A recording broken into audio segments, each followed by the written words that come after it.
3 ans après sa première édition, la Biennale d'architecture et du paysage revient à Versailles. Cette année, le thème est consacré au lien entre la terre et les villes avec un fort accent sur le développement durable.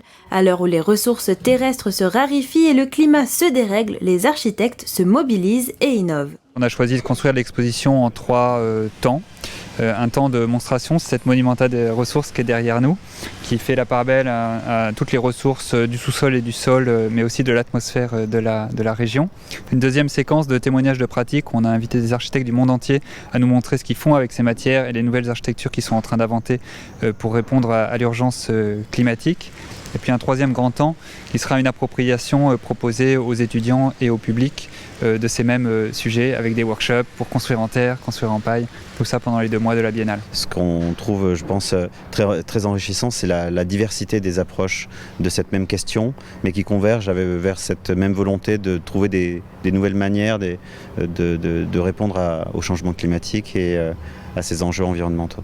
Au total, la BAP regroupe 9 expositions. Cette année, elle s'ouvre également sur le monde, avec la présence des 3 lauréats du prix de l'architecture soutenable. Mexique, Jordanie, Thaïlande présentent ainsi 3 pavillons. C'est une grande honneur d'être invitée par Valérie Pécresse avec carte blanche. Elle a dit « Amène-moi le monde à Versailles ». Aujourd'hui en Europe, on a des grandes recherches en termes de nouveaux matérialités, recyclage, biosourcés, comme la cellulose, la terre pulvérisée, tout type de fibres qu'on cherche de réutiliser dans nos processus de construction.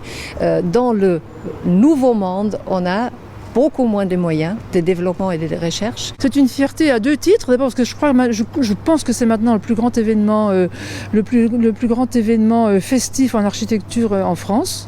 Très clairement. Et aussi parce que c'est une biennale qui est en train de s'ancrer dans le débat sur le développement durable, c'est-à-dire qui est en train d'ancrer le fait que ça concerne les architectes, que les architectes sont partie prenante de l'adaptation au réchauffement, parce qu'il ne s'agit même plus de lutter contre, de l'adaptation au réchauffement climatique, ils ont leur mot à dire. Cette seconde édition de la BAP se tiendra jusqu'au 13 juillet. Tout du long, les visiteurs pourront assister à des débats, des ateliers, des conférences ou encore des spectacles.